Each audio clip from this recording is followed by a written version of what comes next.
When I was in college, I played a lot of NHL 95 for the Sega Genesis. It was the first hockey simulation that came with a season mode. I made my avatar and put myself as my team's top line center, and then surrounded myself with not superstars, but decent, hardworking guys who had ratings in the high 60s and low 70s. Think Alexei Zhitnik, Bill Guerin, Jimmy Carson, and Terry Yake. NHL 95 was my study method in university. Read a chapter, play a game of NHL 95. I turned my team into a juggernaut and went 82-0. The real quest was trying to have my avatar beat Gretzky's single-season goal-scoring record of 92 goals. I made the mistake of bragging to my girlfriend at the time about how good I had become at the game, and she pointed out that the computer lets me win. It decided to let me score and decided when I should be scored against. Anyway, that relationship didn't work out, and as much as I tried to play blind to the evidence, you can only outshoot the computer 35-6 in a game so many times and win by a score of only 5-2 before you realize that she was kinda right. As much as it sucks to admit, when you're winning 5-0 and then a stray shot from the red line makes your goalie look like a piece of Kleenex, just to make sure he doesn't get the shutout, you begin to wonder. And then you learn about video game scripting. You see, video games aren't like other games like darts or Monopoly where either real skill or chance are the main drivers behind results. With video games, you, the user, interact with a screen and system that has one single objective: to keep you playing. The way it does that is by you buying into its rule set and allowing you, the user, to adjust the difficulty to a setting that challenges you, but is not so difficult that you get frustrated and no longer want to play. Like a lot of other sports games, I got really good, enjoyed playing, building up my player and my team, and then eventually I would return to my ex-girlfriend's insight and I was done. Civilizations 4 and 6, however, changed all that. Welcome to Civilization Stories, where we explore alternatives to history through the lens of the world's most addictive video game. I'm going to just let the cat out of the bag early here. As much as I would love for there to be some mystery, I don't want to pull the wool over anyone's eyes. My goal here in this video is to make a case that the AI in Civ 6 is great. I can already hear some folks clicking away. Okay, fine. The internet is not a place for thoughtful debate. I get it. But I plan to cover a number of points that I think support the case that the Civ 6 AI does a tremendous job of achieving its main objective, which is to keep you, the user, playing. During my argument, I will address specific points I have heard other players make as to why the Civ 6 AI is bad. I will then follow up by trying to explain what the AI is actually doing and why it succeeds in being a competent challenger to the user. First, let's look at a couple of arguments as to why some players believe the AI sucks. Number one, the AI cheats. This isn't exactly true. It's actually impossible for the AI to cheat. What happens is, on levels above Prince, the AI is given numerous advantages. Whereas human players begin each game, no matter on what level, with a single settler and a warrior, the AI will begin with as many as 2 or even 3 settlers and a small army of up to 5 warriors. The AI might also begin with tech or civic boosts, or get percentage culture, science, production, and gold boosts. Although yes, it is unfair, it is not cheating. The rules are set, the AI is just given a number of advantages. Following from this is the second big argument that the AI makes silly decisions. What players who say this kind of thing really mean is the AI does not play like a human. And this is kind of true. The most notorious and egregious of these non-human acts is when the human captures an enemy city. Even with more than enough troops in the vicinity to quickly reclaim the town, the AI won't take it and will instead retreat. This leads to the third argument that this kind of non-human behavior on the part of the AI makes the game too easy. The AI as an opponent is not trained in the same way as modern AI programs like ChatGPT. The Civ AI is unable to study you, use your moves as training data, and adapt. The Civ 6 AI is built upon a series of if this, then that statements that are built into the code. So, in a nutshell, the criticism of the Civ 6's AI is that because it cannot learn, it needs to cheat. So if the problem with the AI is the if-then statements that dictate its behavior, what mistakes does the AI actually make? Or put another way, what should the AI do that it doesn't? First, I think an argument can be made that the AI makes infinitely better decisions early in the game when their advantage is the greatest versus later in the game when its advantage is the lowest, or lost altogether. If the AI was programmed to defeat the human player, it would run roughshod over you in seconds because of its advantage. In fact, under the wrong start conditions, this has happened to me where I have been sandwiched too closely between 2 or more AI opponents and lost my capital in a few turns due to their loyalty mechanic advantage. Or AI opponents would simply team up to destroy the humans. Instead, whether stated or not, the AI is programmed to be most aggressive with its closest neighbor, or with whichever opponent first transgresses settling within a certain number of tiles from one of its cities. The result is that the AI spends large segments of the game battling itself. The most interesting thing about this is the fact that as the difficulty gets higher and the AI's advantage increases, the likelihood that it will be another AI that makes this initial transgression also increases. Therefore, the AI, somewhat counterintuitively, spends even more time battling itself. Some civilizations with early bonuses get a leg up on their opponents and can start a small snowball, but generally speaking, because each civilization is balanced against the others, two AI battling one another will simply lead to a war of attrition, leaving both worse off than were they to cooperate and kill the human. This is what creates a vacuum for the human player to exploit. In fact, what I have found is that the more civilizations you add to a game, although I do enjoy the increased political complexity, it actually makes the game easier to win because the real advantage occurs when your empire can become larger than your opponent's. There's a general rule that the more cities you have, the more districts you can build, the higher your yields, the more your advantage will grow. The mistakes that the AI make tend to happen later in the game. For one, there are few civs I would argue compete hard to win the game. The AI plays more often than not a balanced game and does not lean into its advantages the same way a human player might. So when the AI wins, it's more a factor of time running out on the human player rather than the AI racing toward a certain victory condition. For example, the AI can't really win a domination victory. To do so would mean taking the human player's capital city, and once that happens, let's be honest, the human player has retired. It is very difficult for the AI to sneak a religious victory because religions and the way the AI plays the religion game tends to have religions cancel each other out. I've had a couple of civs sneak out culture victories against me. Civs like Egypt and Persia can get this done, but only on standard map sets with default number of opponents. Diplomacy is a sneaky way for the AI to win the game. Canada, because of its civ bonuses, can end up getting over the line quickly. But the AI is notorious for almost never building the Statue of Liberty, which is a key to winning a diplomatic victory. The AI are also quick to team up and stack votes against the diplomatic leader in the World Congress.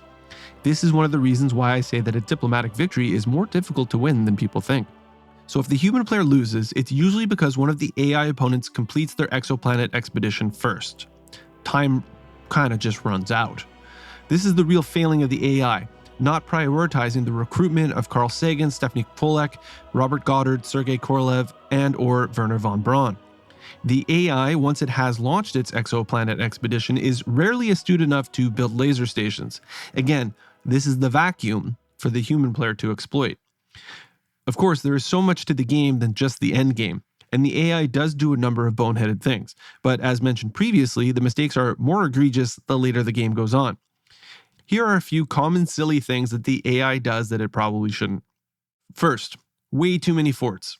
As the human player, I will build 2 forts to get the Eureka for ballistics, and that is it. Forts provide no yields, and the AI seems to build them ad nauseum. In the end, when I conquer an AI city late in the game, one of the things for my workers to do is dismantle all of the modern era forts and replace them with unique improvements or energy generation tile improvements. Second, targeting encampments. This is huge. The AI, instead of using all of its military power to target an enemy city, even when it is at war with another AI, will instead prioritize its attack on defensible districts, like encampments. Encampments are difficult to beat down and control. They can't be put under siege, so enemy units run up against them, take damage, and eventually die. What is all the more frustrating is that the human player understands, unlike the AI, that taking control of the city means taking control of the encampment too.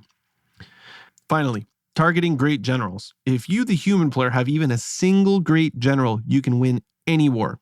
If an AI unit occupies the tile controlled by a great general, the great general shoots back to the nearest friendly city. Great generals cannot die, and taking the great general ends the turn for the AI unit. So if there is a crossbowman garrisoned in an enemy city, you can lure it out by placing a great general nearby. Instead of staying in the city and firing upon your units, the crossbowman will remove the great general, returning it to your city to fight another day, while the rest of your army is now free to kill the crossbowman, who can no longer hide behind the walls of the city. So, what does the AI actually do really well? Keep in mind, it's not learning. It's responding to its if-then statements. So the things each civilization does that moves it forward is a bit of a natural unfolding of its systems and not a key strategic decision. 1. The AI does prioritize building some of the best and most important wonders. I made a video about why the human player should never build the pyramids. It's wasted production. The only way to control the pyramids, probably the strongest wonder in the game, is to take it by force. Between the pyramids, the Great Bath, Temanaki, the Alhambra, Forbidden Palace, River Valley, Big Ben, I feel that if I, as the human player, want to benefit from the advantages offered by these wonders, I will need to conquer the AI cities where they are built. 2. The AI does grab some of the best early pantheons. It's well known that religious settlements is by far the most powerful pantheon, and when playing a civilization with no faith bonus, it's almost guaranteed that the AI will claim it before the human player. However, the fact that the AI almost never takes work ethic as one of its religious beliefs feels like a mistake. The mistake here being that the AI will claim the meeting house as its worship belief, even if it has not researched theology and cannot yet build temples. Number 3. The AI does make good decisions on where to settle. Not perfect, and occasionally it is hamstrung by its environment, but anyone who has played Civ 7 and watched the AI settle in that game with no loyalty mechanic needs to admit that the way the AI settles cities in Civ 6 isn't half bad. They prioritize access to fresh water, keep newly founded cities within range of their other cities so as not to so easily succumb to loyalty pressure, and even when they forward settle, the AI will, more often than not, drop in a garrison and a governor to keep its loyalty strong. Number 4. AI district placement. Yep, I'm going to be the guy that defends them. Remember, I don't play with mods, so I don't have that adjacency calculator like some players use. It's just cheating to me. But some of the most powerful cities I end up having in my empire are ones that were settled by the AI. They usually have a robust infrastructure, and 9 times out of 10, I build my space projects in cities I've conquered because they are strong cities. Number 5.